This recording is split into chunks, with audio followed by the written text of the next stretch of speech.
Hello friends, welcome to दृष्टि IQ। आज की इस वीडियो के अंदर हम लोग कवर करेंगे 15 से लेकर के 21 जून के करंट अफेयर्स, यानी कि जून महीने के थर्ड वीक की सबसे महत्वपूर्ण जो करंट अफेयर्स हैं उनको हम लोग यहाँ पर देखेंगे। इससे पहले मैंने आपको 1 से लेकर के 14 जून तक की जो करंट अफेयर्स है वो मैंने आपको 2 वीकली वीडियोस के अंदर कराया था। उसी तरीके से हम लोग जून महीने के जो थर्ड वीक की करंट अफेयर्स है यानी कि 15 से लेकर के 21 जून, इस दौरान देश और दुनिया भर में जो भी इंपॉर्टेंट इवेंट्स हुए हैं उससे रिलेटेड आपकी परीक्षाओं के अंदर जो भी क्वेश्चन बनाए जा सकते हैं वो सभी हम लोग इस वीडियो के अंदर देखने वाले हैं। तो वीडियो काफी महत्वपूर्ण रहने वाला है, आपको बिल्कुल ध्यान से और अंत तक देखना है। तो चलिए शुरू करते हैं।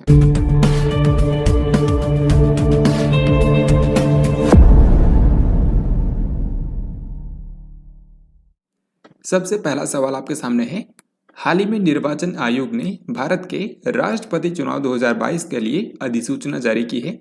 आपको बताना है कि मतदान किस तारीख को होगा। तो जैसा कि आप जानते हैं अभी के समय भारत के जो राष्ट्रपति हैं रामनाथ कोविंद, इनका कार्यकाल 24 जुलाई को समाप्त होने वाला है। तो क्योंकि इनका 24 जुलाई को कार्यकाल समाप्त हो जाएगा तो उससे पहले ही यहाँ पर राष्ट्रपति चुनाव करा लिए जाएंगे। तो उसी के लिए हाल ही में भारतीय निर्वाचन आयोग ने एक नोटिफिकेशन जारी किया है प्रेसिडेंशियल इलेक्शन के लिए। तो इसमें जो मतदान होगा ये 18 जुलाई को होगा, जबकि मतों की जो गणना होगी काउंटिंग वो 21 जुलाई को होगी। तो यहाँ पर हमारा इस क्वेश्चन का आंसर हो जाएगा ऑप्शन नंबर बी। भारत के अंदर इस बार जो राष्ट्रपति चुनाव होने वाले हैं इसके लिए जो भारत का निर्वाचन आयोग है इसने जो शेड्यूल जारी किया है इसमें आपको कुछ डेट्स याद रखनी है। जैसे कि 15 जून को इसका नोटिफिकेशन जारी किया गया। इसके अलावा इसमें जो मतदान होना है वो 18 जुलाई को होगा और मतों की गणना होगी 21 जुलाई को। क्योंकि मैंने आपको बताया 24 जुलाई को राष्ट्रपति रामनाथ कोविंद का कार्यकाल समाप्त हो जाएगा तो उससे पहले ही यहाँ पर राष्ट्रपति चुनाव करा लिया जाएगा और नए राष्ट्रपति का चयन हो जाएगा। यहाँ पर आप ये भी देख सकते हैं कि अभी तक भारत के 14 राष्ट्रपति हुए हैं। जो राष्ट्रपति रामनाथ कोविंद हैं ये देश के 14वें राष्ट्रपति हैं, जबकि जो फर्स्ट प्रेसिडेंट थे उनका नाम था डॉक्टर राजेंद्र प्रसाद, जिनका कार्यकाल अब तक सबसे लंबा रहा है। लगभग 12 सालों तक इन्होंने देश के राष्ट्रपति के रूप में काम किया। आपको बता दूं कि अभी तक भारत के अंदर 14 राष्ट्रपति हुए हैं, लेकिन चुनाव 15 बार हुए हैं। राष्ट्रपति के लिए जो चुनाव होते हैं वो 15 बार हो चुके हैं, लेकिन 14 राष्ट्रपति बने हैं। ऐसा इसलिए है क्योंकि जो डॉक्टर राजेंद्र प्रसाद हैं इन्होंने 2 कार्यकाल पूरा किया था। इसी के चलते अभी जो 16वां प्रेसिडेंशियल इलेक्शन होने वाला है तो ये चुनाव तो 16वीं बार हो रहा है, लेकिन इससे जो राष्ट्रपति चुनकर आएंगे उनको हम लोग बोलेंगे कि वो भारत के 15वें राष्ट्रपति हैं। तो ये आपको कंफ्यूजन बिल्कुल भी नहीं होनी चाहिए। इनमें से कौन सा देश भारत का दूसरा सबसे बड़ा तेल आपूर्तिकर्ता बन गया है? तो देश का जो सबसे बड़ा ऑयल सप्लायर है वो है इराक। यानी कि जिस कंट्री से भारत सबसे ज्यादा तेल खरीदता है वो कौन सा कंट्री है? वो है इराक। और फिर दूसरे नंबर पर अब आ चुका है रशिया। तो इस क्वेश्चन का हमारा आंसर हो जाएगा ऑप्शन नंबर ए यानी कि रूस। यहाँ पर रूस ने सऊदी अरब को पीछे छोड़ा है। तो इस तरीके से आज के समय नंबर 1 जो ऑयल सप्लायर है भारत का वो है इराक, दूसरे नंबर पर है रशिया और तीसरे नंबर पर है सऊदी अरेबिया। निम्न में से किस स्टेडियम के अंदर भारतीय खेल प्राधिकरण के पहले स्क्वैश कोर्ट का उद्घाटन किया गया है? तो इसका सही उत्तर हो जाएगा ऑप्शन नंबर डी यानी कि मेजर ध्यानचंद स्टेडियम। तो मेजर ध्यानचंद स्टेडियम जो कि आप जानते हैं नई दिल्ली में है।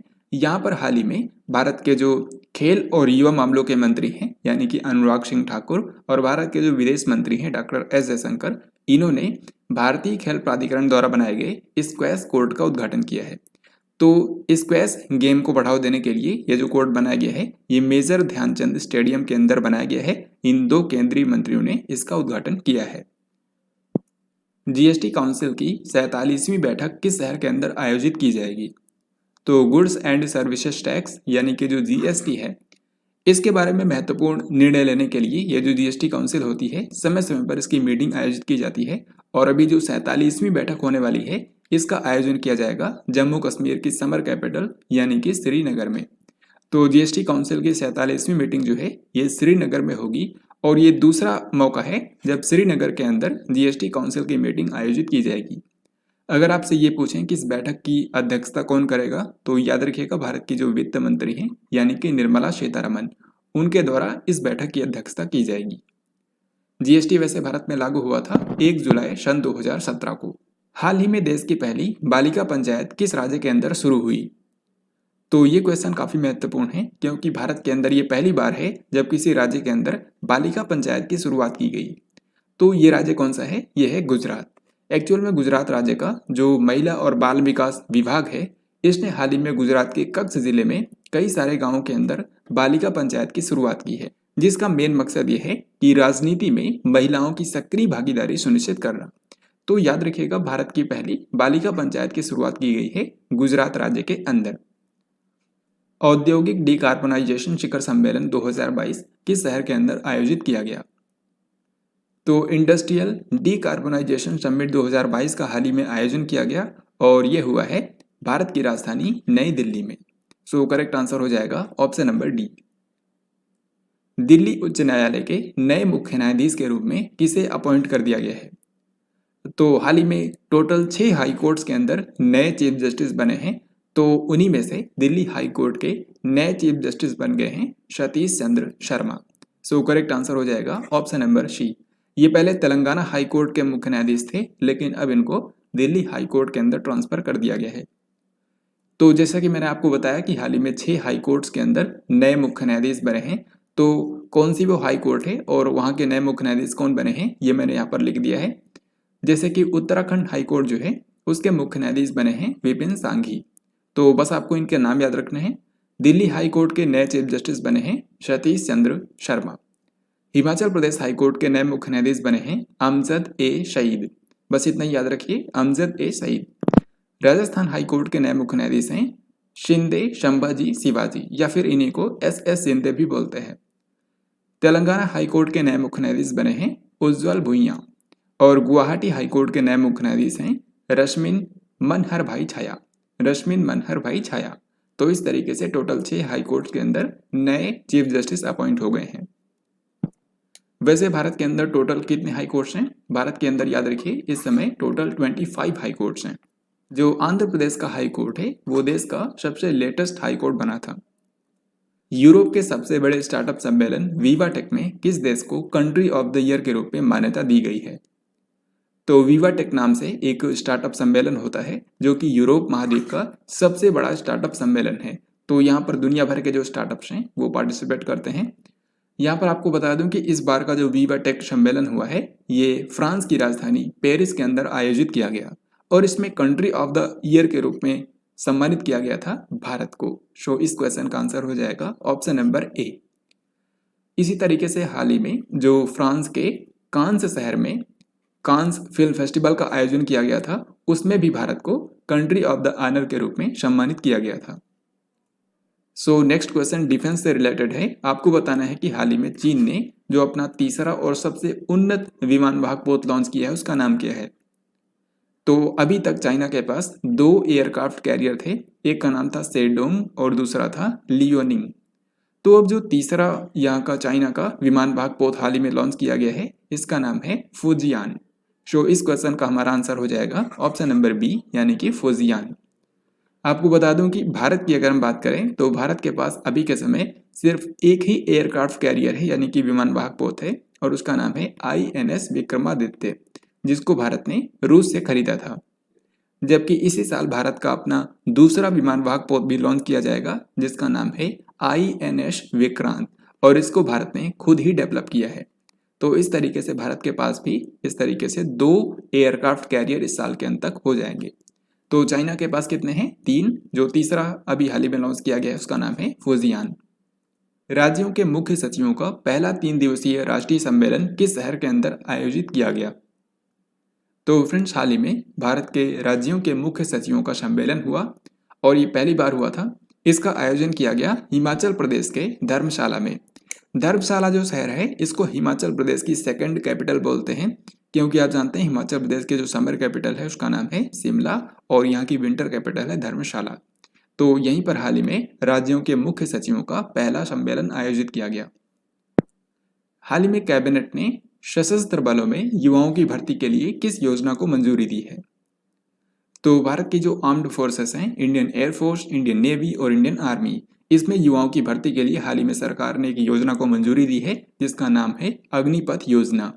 इस अग्निपथ योजना के अंतर्गत जो देश के युवा हैं उनको 4 सालों के लिए भारत की तीनों सेनाओं में भर्ती किया जाएगा।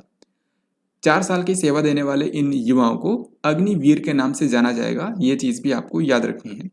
साथ ही आपको बता दूं कि इन युवाओं को मंथली सैलरी भी दी जाएगी और 4 साल पूरा होने के बाद उनको सेवानिधि पैकेज के तहत लगभग 11 लाख का अमाउंट जो है वो दिया जाएगा।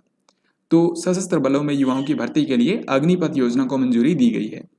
नेक्स्ट क्वेश्चन भी अग्निपथ योजना के बारे में है। यहाँ पर आपको बताना है कि केंद्र सरकार ने पहले साल के लिए अग्निपथ योजना की ऊपरी आयु सीमा 21 साल से बढ़ा करके कितने साल कर दी है। तो जैसा कि अभी मैंने आपको बताया, जो अग्निपथ योजना है इसके अंतर्गत टोटल 4 साल के लिए युवाओं को सेना में भर्ती किया जाएगा।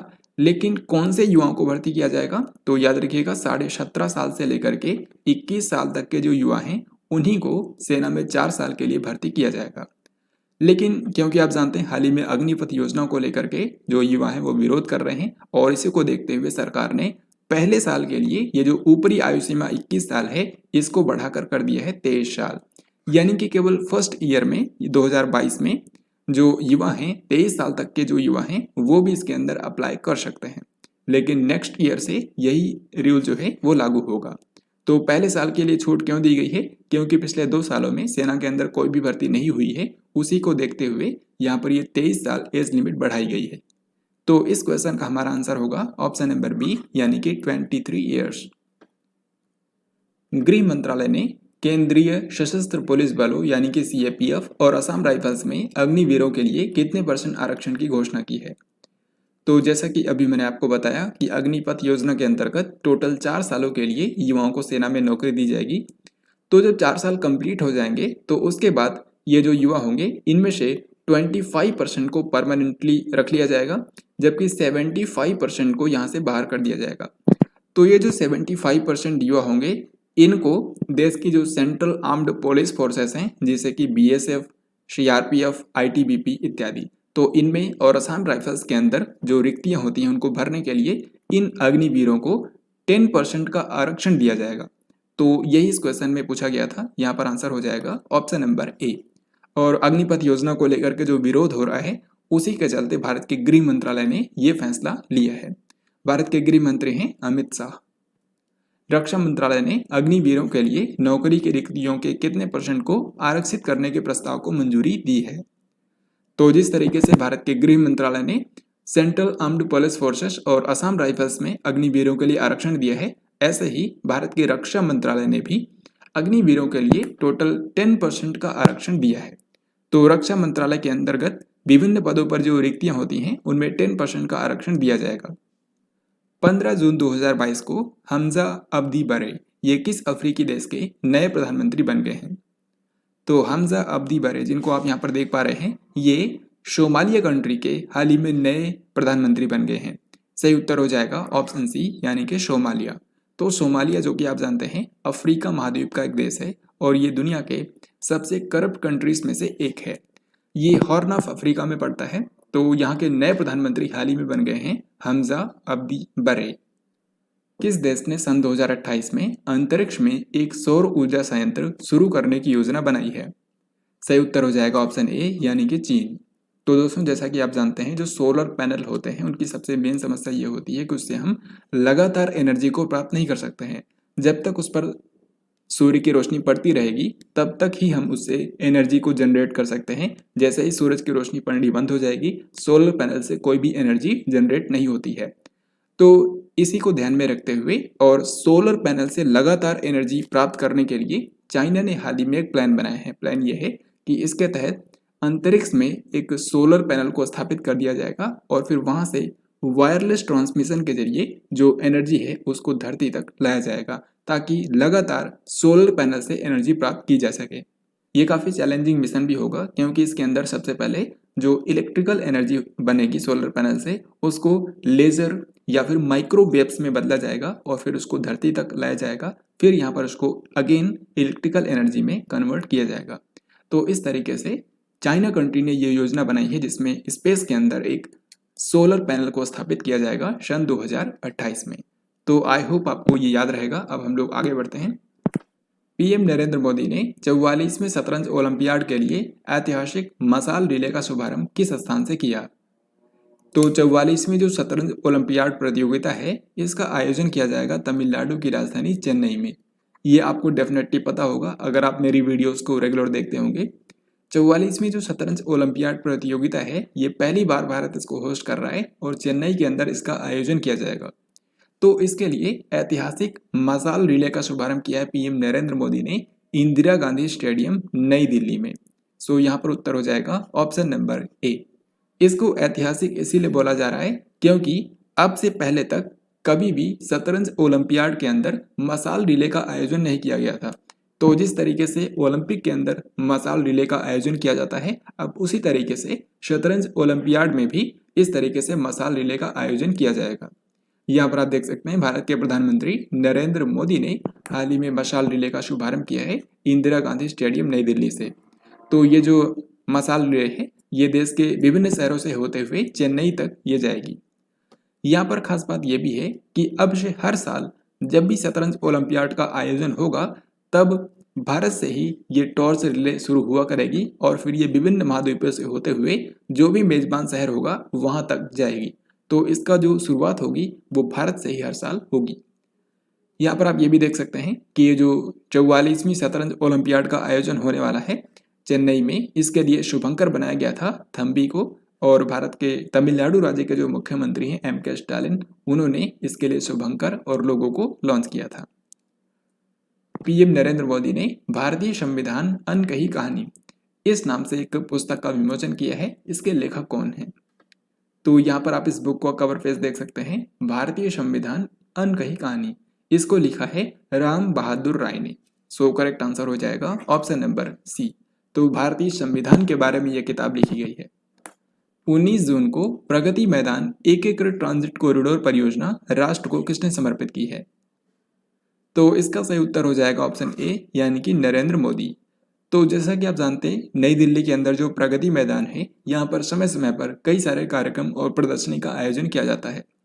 तो प्रगति मैदान के पुनर्विकास के लिए एक परियोजना चलाई जा रही है जिसको बोलते हैं प्रगति मैदान पुनर्विकास परियोजना।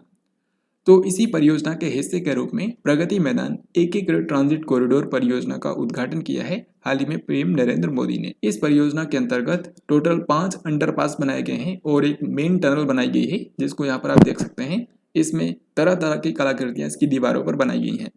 तो Pragati Maidan integrated transit corridor project जो है, इसका हाल ही में उद्घाटन किया है प्रधानमंत्री नरेंद्र मोदी ने। नेक्स्ट क्वेश्चन स्पोर्ट्स के बारे में है। यहाँ पर आपको बताना है कि नीरज चोपड़ा ने किस देश में आयोजित कुओर्टोन गेम्स 2022 में 86.69 मीटर के थ्रो के साथ गोल्ड मेडल जीता है? तो कुओर्टोन गेम्स 2022 नाम से एक प्रतियोगिता हाल ही में हुई थी फिनलैंड कंट्री के अंदर, और यहाँ पर जो भाला फेंक प्रतियोगिता हुई उसमें भारत के नीरज चोपड़ा ने गोल्ड मेडल जीता है, क्योंकि इन्होंने सबसे ज़्यादा दूर भाला फेंका था 86.69 मीटर। नेक्स्ट क्वेश्चन भी नीरज चोपड़ा के बारे में ही है। यहाँ पर आपको बताना है कि हाल ही में नीरज चोपड़ा ने किस देश के अंदर आयोजित पाओ नुर्मी खेलों में भाला फेंक के अंदर राष्ट्रीय रिकॉर्ड बनाया? तो सही उत्तर हो जाएगा ऑप्शन डी, यानी कि फिनलैंड। तो फिनलैंड के अंदर ही पाओ नुर्मी गेम्स का आयोजन किया गया था, जहां पर भारत के नीरज चोपड़ा ने 89.30 मीटर दूर अपना भाला फेंक करके नेशनल रिकॉर्ड बनाया है। जून 2022 में भारतीय महिला सैनिकों ने किस देश के अंदर आयोजित 4 दिवसीय महिला शांति और सुरक्षा सेमिनार में भाग लिया? तो सही उत्तर हो जाएगा ऑप्शन नंबर सी, यानी कि मंगोलिया। तो मंगोलिया की राजधानी जो उलन बटोर है, यहाँ पर हाल ही में वुमेन पीस एंड सिक्योरिटी के ऊपर एक सेमिनार का आयोजन किया गया था, जिसमें भारतीय महिला सैनिकों ने भी पार्टिसिपेट किया। और फ्रेंड्स, आपको बता दूं कि इसी दौरान मंगोलिया की राजधानी उलन बटोर में एक 11 दिवसीय प्रदर्शनी का भी आयोजन किया गया था, जहां पर भारत के जो केंद्रीय कानून और न्याय मंत्री हैं, यानी कि किरण रिजिजू, उन्होंने पार्टिसिपेट किया था। और ये अपने साथ महात्मा बुद्ध की टोटल 4 पवित्र अवशेषों को वहां पर लेकर गए थे और वहां पर इस 11 दिवसीय प्रदर्शनी के अंदर उसको प्रदर्शित किया था। तो ये चीज़ भी आपको याद रखनी है। वैसे हाल ही में मंगोलिया के अंदर एक एक्सरसाइज भी हुई थी, जिसमें टोटल 16 कंट्रीज की आर्मी ने पार्टिसिपेट किया था, और उसका नाम था एक्सरसाइज खान क्वेस्ट 2022, जिसमें भारतीय सेना ने भी पार्टिसिपेट किया था। साइबर सुरक्षा और राष्ट्रीय सुरक्षा पर राष्ट्रीय सम्मेलन किस शहर के अंदर आयोजित किया गया? सही उत्तर हो जाएगा ऑप्शन नंबर डी, यानी कि नई दिल्ली। तो भारत की राजधानी नई दिल्ली में हाल ही में साइबर सुरक्षा और राष्ट्रीय सुरक्षा पर एक नेशनल कॉन्फ्रेंस का आयोजन किया गया था। भारत का जो गृह मंत्रालय है उसने इसकी मेजबानी की थी और इसमें मुख्य अतिथि थे भारत के गृह मंत्री अमित शाह। तो ये सम्मेलन कहां पर हुआ है? नई दिल्ली के अंदर। जून 2022 में होने वाले नाटो शिखर सम्मेलन में कौन सा देश पहली बार भाग लेगा? तो नाटो की जो समिट होती है उसका आयोजन इस बार जून के एंड में होने वाला है और इसका आयोजन किया जाएगा स्पेन की राजधानी मैड्रिड में। तो इसमें पहली बार जो कंट्री हिस्सा लेगा ये कंट्री है जापान। सो यहाँ पर आंसर होगा ऑप्शन बी। तो जापान के जो प्रधानमंत्री हैं यानी कि फूमियो किसेदा, वो पहली बार वो जापान के पहले नेता हैं जो कि नाटो समिट के अंदर पार्टिसिपेट करने वाले हैं। नाटो का मतलब होता है नॉर्थ अटलांटिक ट्रीटी ऑर्गेनाइजेशन। ये टोटल 30 कंट्रीज का एक मिलिट्री अलायंस है और इसका मुख्यालय है बेल्जियम की राजधानी ब्रुसेल्स में। तो इसका जो हर साल सम्मेलन होता है इस बार उसका आयोजन किया जाना है स्पेन की राजधानी मैड्रिड में। अंतर्राष्ट्रीय योग दिवस के 8वें संस्करण के लिए थीम क्या रखी गई है? तो अंतर्राष्ट्रीय योग दिवस ये हर साल मनाया जाता है 21 जून को और भारत के ही कहने पर यह 2015 में पहली बार मनाया गया था। तो इस बार जो 8वां अंतर्राष्ट्रीय योग दिवस मनाया गया है 21 जून को, इसकी थीम रखी गई थी मानवता के लिए योग, यानी कि योगा फॉर ह्यूमैनिटी। तो करेक्ट आंसर हो जाएगा ऑप्शन सी। तो आइए इसी के साथ देखते हैं कि जून के 3rd वीक में कौन कौन से इंपॉर्टेंट डेज मनाए गए हैं जो कि आपको याद रखने हैं। 15 जून को मनाया जाता है विश्व पवन दिवस यानी कि वर्ल्ड विंड डे। इसके बाद 15 जून को ही मनाया जाता है विश्व बुजुर्ग दुर्व्यवहार जागरूकता दिवस।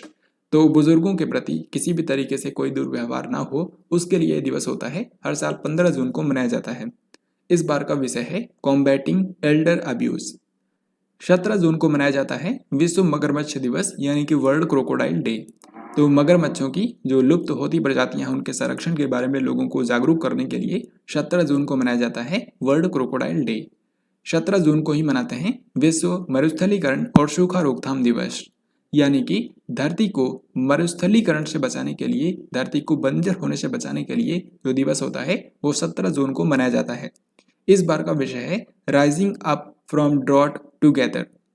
फिर इसके बाद 20 जून को मनाया जाता है विश्व शरणार्थी दिवस यानी कि वर्ल्ड रिफ्यूजी डे।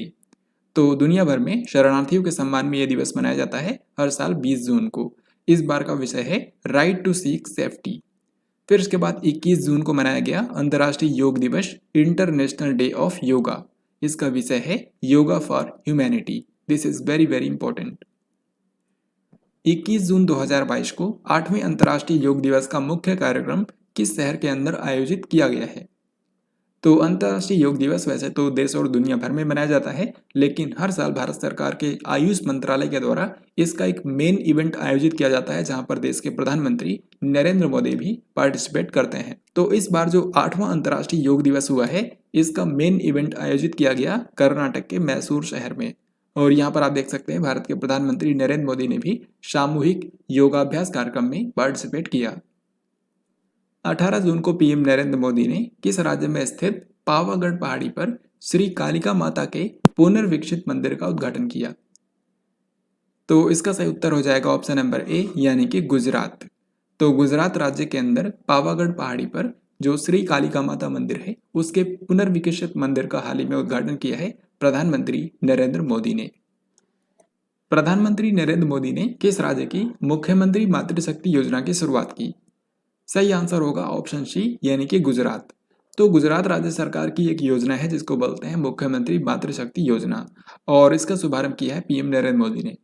इस योजना का मेन मकसद ये है कि गुजरात राज्य के अंदर जो यहाँ की गर्भवती और स्तनपान कराने वाली महिलाएं हैं उनके बेहतर स्वास्थ्य के लिए उनको पोषण युक्त आहार उपलब्ध कराना। तो इसी मकसद के तहत हाल ही में गुजरात राज्य की सरकार के द्वारा इस योजना को शुरू किया गया है और इसका शुभारंभ किया है पीएम नरेंद्र मोदी ने। 14 जून को देश की पहली थीम आधारित भारत गौरव ट्रेन कोयंबटूर उत्तर से लेकर के कौन से स्टेशन के लिए शुरू हुई? तो भारत की पहली थीम बेस्ड भारत गौरव ट्रेन जो है ये देश के विभिन्न हिस्सों में पर्यटन को बढ़ावा देने के लिए चलाई जाएंगी और जो फर्स्ट ट्रेन है इसको शुरू किया गया है कोयंबटूर उत्तर से लेकर के साईनगर शिरडी स्टेशन के बीच में। सो यहाँ पर आंसर हो जाएगा ऑप्शन नंबर ए। आपको बता दूं कि देश के विभिन्न हिस्सों में पर्यटन को बढ़ावा देने के लिए ये जो थीम बेस्ड भारत गौरव ट्रेनें शुरू की गई हैं, इनको प्राइवेट कंपनियों के द्वारा संचालित किया जा रहा है। ये चीज़ भी आपको ध्यान रखनी है। जून 2022 में फाइनेंशियल एक्शन टास्क फोर्स यानी कि FATF ने किस देश को ग्रे लिस्ट के अंदर शामिल कर दिया है? तो फाइनेंशियल एक्शन टास्क फोर्स नाम की जो संस्था है, ये दुनिया भर में मनी लॉन्ड्रिंग और टेरर फाइनेंसिंग के खिलाफ उसको रोकने के लिए नीतियां बनाने का काम करता है। इसका जो हेडक्वार्टर है वो है फ्रांस की राजधानी पेरिस में। तो FATF की जो ग्रे लिस्ट होती है, इसमें हाल ही में जिस नए कंट्री को शामिल किया गया है, ये कंट्री है जिब्राल्टर। सो यहाँ पर उत्तर हो जाएगा ऑप्शन नंबर बी। आप यहाँ पर देख सकते हैं FATF की ग्रे लिस्ट में टोटल 23 कंट्रीज हैं और 23 कंट्रीज ही अभी तक भी थे।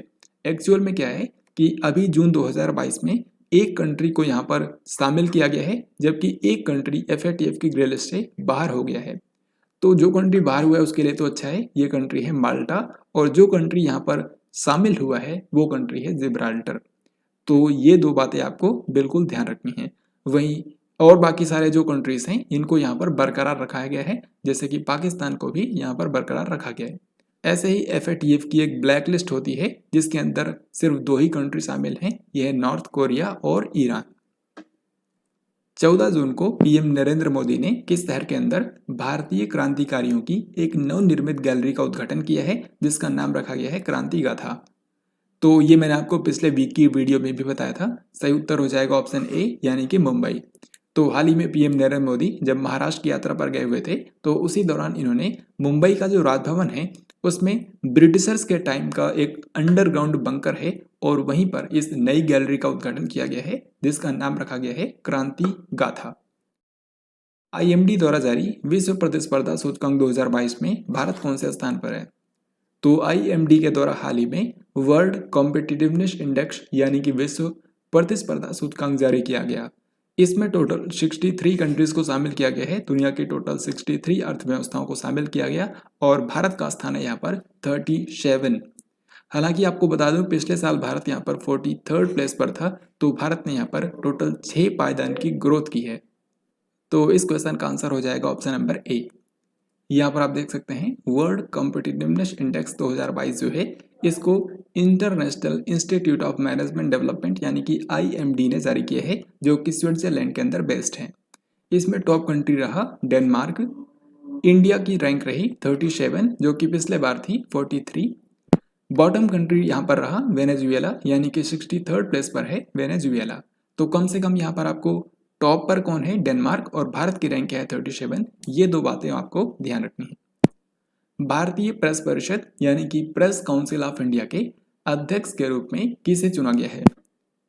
तो भारतीय प्रेस परिषद के अध्यक्ष के रूप में हाल ही में चुना गया है रंजना प्रकाश देसाई को। आप जानते होंगे रंजना प्रकाश देसाई जो हैं ये सुप्रीम कोर्ट की एक रिटायर्ड जज हैं और जो जम्मू कश्मीर प्रशीमन आयोग बनाया गया था उसका अध्यक्ष भी इन्हीं को ही बनाया गया था। तो इनको हाल ही में भारतीय प्रेस परिषद का अध्यक्ष बना दिया गया है और ये प्रेस काउंसिल ऑफ इंडिया की फर्स्ट फीमेल प्रेसिडेंट बनी है, ये भी आपको ध्यान रखना है। हाल ही में किस कंपनी का इंटरनेट एक्सप्लोरर ब्राउजर 27 साल बाद सेवानिवृत्त हुआ है? सही आंसर होगा ऑप्शन डी यानी कि माइक्रोसॉफ्ट। तो माइक्रोसॉफ्ट कंपनी ने सन 1995 में एक ब्राउजर को लॉन्च किया था जिसको बोलते हैं इंटरनेट एक्सप्लोरर ब्राउजर। यहाँ पर आप इसको देख सकते हैं इसका लोगो। तो उस समय पर इसको उस समय की आवश्यकताओं के अनुसार डेवलप किया गया था, लेकिन आज के समय अब इसका यूज़ बचा नहीं है, तो इसीलिए इसको रिटायर कर दिया गया। एक्चुअल में अभी के समय बहुत सारे फास्ट और सिक्योर ब्राउजर आ चुके हैं, जैसे कि आप जानते हैं गूगल क्रोम एक ब्राउजर है, ऐसे UC ब्राउजर, ओपेरा मिनी इत्यादि बहुत सारे ब्राउजर आज के समय आ चुके हैं। खुद माइक्रोसॉफ्ट का ही एक जो फास्ट ब्राउजर है उसको बोलते हैं माइक्रोसॉफ्ट एज। तो माइक्रोसॉफ्ट का ही एक अन्य ब्राउजर है, तो अब माइक्रोसॉफ्ट इस पर फोकस करेगा बजाय इंटरनेट एक्सप्लोरर को, जो कि अब पुराना हो चुका है, इसीलिए हाल ही में इसको रिटायर कर दिया गया है। हाल ही में लेटर बॉक्स आकार का दुनिया का सबसे ऊंचा डाकघर किस राज्य में शुरू हुआ है?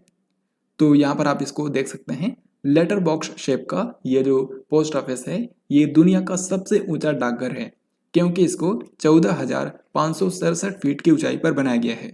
तो ये कौन से राज्य में बनाया गया है? इसको हिमाचल प्रदेश के अंदर बनाया गया है। हिमाचल प्रदेश के अंदर एक गांव है जिसको बोलते हैं हिक्किम। तो हिक्किम गांव के अंदर हिमाचल प्रदेश में इसको स्थापित किया गया है, जो कि दुनिया का सबसे ऊंचा डाकघर है। हाल ही में पीएम नरेंद्र मोदी ने भारत के पहले वातानुकूलित रेलवे स्टेशन का उद्घाटन किस शहर के अंदर किया? तो अगर आपने मेरी रेलवे करंट अफेयर्स वाली स्पेशल वीडियो देखी होगी तो वहां पर भी मैंने आपको इसके बारे में बताया था कि देश का पहला जो वातानुकूलित रेलवे स्टेशन है, एयर कंडीशनड रेलवे स्टेशन, ये बनाया गया है बेंगलुरु के अंदर और इसको नाम दिया गया है sir M Visvesvaraya railway station.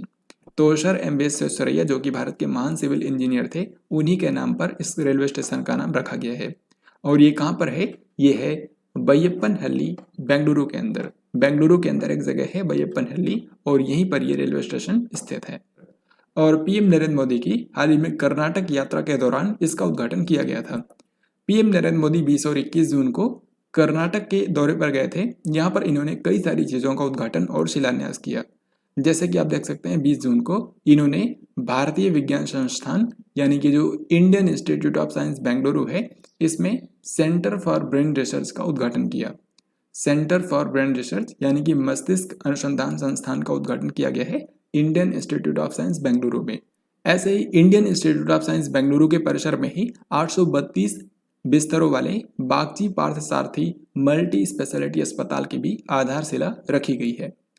इसके बाद पीएम नरेंद्र मोदी ने 27,000 करोड़ रुपए से अधिक लागत वाली कई सारी रेल और सड़क बुनियादी ढांचा परियोजनाओं का भी उद्घाटन और शिलान्यास किया बेंगलुरु शहर में। इन परियोजनाओं में से 15,700 करोड़ रुपए से अधिक लागत वाली बेंगलुरु उपनगरीय रेलवे परियोजना भी शामिल है, जिसकी आधारशिला पीएम नरेंद्र मोदी ने रखी। इसके अलावा मैंने आपको बताया कि बैयप्पनहल्ली में भारत के पहले वातानुकूलित railway station sir M Visvesvaraya railway station का उद्घाटन किया। फिर इसके बाद इस यात्रा के आखिरी चरण में ये गए थे मैसूर शहर में। कर्नाटक का जो मैसूर शहर है, यहाँ के मैसूर पैलेस मैदान में सामूहिक योग कार्यक्रम के अंदर पार्टिसिपेट किया। तो इस तरीके से पीएम नरेंद्र मोदी की जो कर्नाटक यात्रा है, इसके बारे में याद रखना है। अगला सवाल पूछा गया है कि 20 जून को किसने बेंगलुरु उपनगरीय रेलवे परियोजना का आधारशिला रखी? सही आंसर हो जाएगा ऑप्शन नंबर ए यानी कि नरेंद्र मोदी। तो प्राइम मिनिस्टर नरेंद्र मोदी ने बेंगलुरु सब अर्बन रेलवे प्रोजेक्ट की आधारशिला रखी है। 20 जून को पीएम नरेंद्र मोदी ने किस शहर के अंदर मस्तिष्क अनुसंधान केंद्र यानी कि सेंटर फॉर ब्रेन रिसर्च का उद्घाटन किया? सही आंसर हो जाएगा ऑप्शन डी यानी कि कर्नाटक की राजधानी बेंगलुरु। तो कर्नाटक की राजधानी बेंगलुरु के अंदर जो इंडियन इंस्टीट्यूट ऑफ साइंस है, वहीं पर पीएम नरेंद्र मोदी ने इस ब्रेन रिसर्च सेंटर का उद्घाटन किया है। 20 जून को किसने बेंगलुरु के अंदर 832 बिस्तरों वाले बागची पार्थसारथी मल्टी स्पेशलिटी अस्पताल की आधारशिला रखी? तो इसका भी आंसर हो जाएगा ऑप्शन ए यानी कि नरेंद्र मोदी। और बेंगलुरु के अंदर जो इंडियन इंस्टीट्यूट ऑफ साइंस है, उसी के परिसर में ये 832 बिस्तरों वाला अस्पताल बनाया जाएगा। देश में अब तक का सबसे बड़ा अंतर्राष्ट्रीय साक्षरता महोत्सव उन्मेष 16 जून से किस शहर के अंदर शुरू हुआ? तो देश में अब तक का सबसे बड़ा अंतर्राष्ट्रीय साक्षरता महोत्सव हाल ही में आयोजित किया गया, जिसमें देश और दुनिया भर के लगभग 400 से भी ज़्यादा लेखक और कवियों ने पार्टिसिपेट किया। तो उन्मेष नाम का ये जो अंतर्राष्ट्रीय साक्षरता महोत्सव हुआ है, ये कहाँ पर हुआ? इसका आयोजन किया गया हिमाचल प्रदेश की समर कैपिटल यानी कि शिमला शहर में। तो यहाँ पर आंसर हो जाएगा ऑप्शन नंबर ए। भारत सरकार के संस्कृति मंत्रालय और साहित्य अकादमी के द्वारा इसका आयोजन किया गया था। स्काई ट्रैक्स के द्वारा भारत और दक्षिण एशिया में सर्वश्रेष्ठ क्षेत्रीय हवाई अड्डे के रूप में किसे नामित किया गया है? यानी कि आपको बताना है कि भारत और दक्षिण एशिया का सबसे बेस्ट रीजनल एयरपोर्ट कौन सा है। सही आंसर हो जाएगा ऑप्शन ए यानी कि बेंगलुरु शहर का जो कैंपेगौड़ा एयरपोर्ट है, इसको भारत और दक्षिण एशिया में सबसे बेस्ट रीजनल एयरपोर्ट के रूप में नामित किया गया है। तो हाल ही में sky tracks 2022 world airport awards दिए गए हैं। इसमें आपको दो नाम याद रखने हैं। भारत में बेंगलुरु शहर के अंदर जो कैंपेगौड़ा एयरपोर्ट है, इसको best regional airport in India and south Asia के रूप में सम्मानित किया गया। जबकि पूरी दुनिया का जो सबसे बेस्ट एयरपोर्ट बताया गया है, यह है हमाद इंटरनेशनल एयरपोर्ट और यह है कतार की राजधानी दोहा में। तो स्काई ट्रैक्स के अनुसार भारत और दक्षिण एशिया में सबसे बेस्ट एयरपोर्ट कौन सा है? केम्पेगौड़ा एयरपोर्ट बेंगलुरु, और पूरी दुनिया का सबसे बेस्ट एयरपोर्ट है हमाद इंटरनेशनल एयरपोर्ट कतार में। इस्पात मंत्री आर.सी.पी. सिंह ने किस शहर के अंदर स्टील स्लैग से बनी देश की पहली 6 लेन राजमार्ग सड़क का उद्घाटन किया है? तो इसका आंसर आपको ऑलरेडी पता होगा क्योंकि ये पहले भी खबरों में थी। भारत की पहली स्टील स्लैग से बनी जो 6 लेन सड़क बनाई गई है, ये गुजरात के सूरत शहर में बनाई गई है। और अभी हाल ही में ऑफिशियली भारत के जो केंद्रीय इस्पात मंत्री हैं आर.सी.पी. सिंह, उन्होंने इसका उद्घाटन किया है। किस देश ने आसियान भारत विदेश मंत्रियों की विशेष बैठक की मेजबानी की? तो आसियान का मतलब होता है association of south east Asian nation. तो दक्षिण पूर्व एशिया के अंदर इन सारे कंट्रीज का ये एक ग्रुप है। टोटल 10 कंट्रीज हैं जिनको आसियान कंट्रीज बोला जाता है। हालांकि इसमें भारत शामिल नहीं है, फिर भी भारत और आसियान कंट्रीज का एक विशेष सम्मेलन होता है। तो अभी हाल ही में आसियान और भारत के विदेश मंत्रियों का जो सम्मेलन हुआ, उसकी विशेष बैठक आयोजित की गई भारत के अंदर। भारत में यहाँ की जो राजधानी है नई दिल्ली, यहाँ पर इस सम्मेलन का आयोजन किया गया। तो आप देख सकते हैं बीच में है भारत के विदेश मंत्री डॉक्टर एस जयशंकर, और बाकी जो अन्य 10 आसियान कंट्रीज हैं उनके भी विदेश मंत्रियों ने यहाँ पर पार्टिसिपेट किया। तो ये जो ASEAN India foreign ministers meeting हुई है, इसको पहली बार भारत ने होस्ट किया है और नई दिल्ली में इसका आयोजन किया गया। 15 जून को कम दूरी की बैलिस्टिक मिसाइल पृथ्वी 2 का सफल परीक्षण किस स्थान से किया गया था? सही आंसर हो जाएगा ऑप्शन ए, यानी कि चांदीपुर ओडिशा। तो ओडिशा के अंदर जो चांदीपुर में इंटीग्रेटेड टेस्ट रेंज है, वहीं से पृथ्वी 2 मिसाइल का हाल ही में सफल परीक्षण किया गया है। पृथ्वी 2 एक कम दूरी की बैलिस्टिक मिसाइल है और इसकी जो ऑपरेशनल रेंज है यह है 200 किलोमीटर, और ये एक सरफेस टू सरफेस मिसाइल है, यानी कि सतह से ही इसको फायर किया जाता है और सतह पर ही ये अपने टारगेट को डिस्ट्रॉय करती है।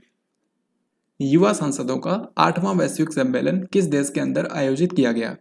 सही आंसर हो जाएगा ऑप्शन ए, यानी कि मिस्र।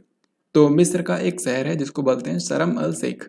तो यहीं पर हाल ही में युवा सांसदों का 8वां वैश्विक सम्मेलन आयोजित किया गया, और इस सम्मेलन में भारत की तरफ से जो नागालैंड की पहली महिला सांसद हैं, उन्होंने इसके अंदर पार्टिसिपेट किया था, भारत को उन्होंने रिप्रेजेंट किया।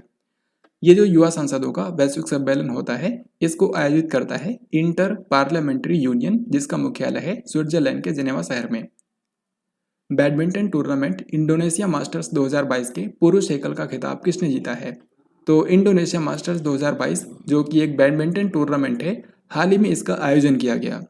इसमें पुरुष एकल का खिताब जीता है विक्टर एक्सेल्सन ने, जो कि डेनमार्क के एक मशहूर बैडमिंटन खिलाड़ी हैं। सो यहाँ पर आंसर हो जाएगा ऑप्शन डी। तो यहाँ पर आप देख सकते हैं इंडोनेशिया मास्टर्स की अगर हम बात करें तो इसमें मेंस सिंगल्स का खिताब जीता है विक्टर एक्सेल्सन ने, जो कि हैं डेनमार्क से, और महिला सिंगल्स का खिताब जीता है चाइना की चेन यूफेई ने। तो इतनी बातें आपको याद रखनी है। इनमें से किस शहर के अंदर बिम्स्टेक टेक्नोलॉजी ट्रांसफर फैसिलिटी की स्थापना की जाएगी? तो जैसा कि आप जानते हैं बिम्स्टेक का मतलब होता है bay of Bengal initiative for multi sectoral technical and economic cooperation. तो बंगाल की खाड़ी के आसपास स्थित टोटल 7 देशों को बिम्स्टेक कंट्रीज कहा जाता है। तो इन कंट्रीज के बीच में तकनीकी हस्तांतरण को आसान बनाने के लिए हाल ही में एक बिम्स्टेक टेक्नोलॉजी ट्रांसफर फैसिलिटी की स्थापना के लिए सहयोग किया गया है, और ये बनाया जाएगा श्रीलंका के कोलंबो शहर में। आपको पता होगा 30 मार्च 2022 को 5वां बिम्स्टेक शिखर सम्मेलन श्रीलंका के कोलंबो शहर में आयोजित किया गया था, और उसी दौरान इसके लिए एक समझौते पर हस्ताक्षर किए गए थे। तो यहाँ पर आंसर हो जाएगा ऑप्शन बी, यानी कि श्रीलंका के कोलंबो शहर में बिम्स्टेक टेक्नोलॉजी ट्रांसफर फैसिलिटी की स्थापना की जाएगी। भारतीय मूल की किस महिला को जो बाइडेन का मुख्य विज्ञान सलाहकार नियुक्त किया गया है? तो इसका सही उत्तर हो जाएगा ऑप्शन डी, यानी कि आरती प्रभाकर। तो आरती प्रभाकर जो है ये भारतीय मूल की एक महिला है, और इनको हाल ही में अमेरिकी राष्ट्रपति जो बाइडेन का चीफ साइंस एडवाइजर यानी कि मुख्य विज्ञान सलाहकार बनाया गया है। ये पहली अश्वेत व्यक्ति भी हैं जिनको अमेरिकी राष्ट्रपति का मुख्य विज्ञान सलाहकार नियुक्त किया गया है। तो फ्रेंड्स, ये था आज का लास्ट क्वेश्चन। आई होप आपने इस वीडियो को ध्यान से देखा होगा। अगर आपने इस वीडियो को ध्यान से देखा है तो आपको कमेंट बॉक्स में लिखकर ये बताना है कि जीएसटी काउंसिल की जो 47वीं बैठक होने वाली है उसका आयोजन कौन से शहर के अंदर किया जाएगा। तो इस तरीके से आज की इस वीडियो के अंदर हम लोगों ने 15 से लेकर के 21 जून यानी कि जून महीने के 3rd वीक में करंट अफेयर्स के जितने भी इंपॉर्टेंट क्वेश्चन बन सकते थे उनको हम लोगों ने यहाँ पर कवर किया है। आई होप आपको ये वीडियो पसंद आया होगा।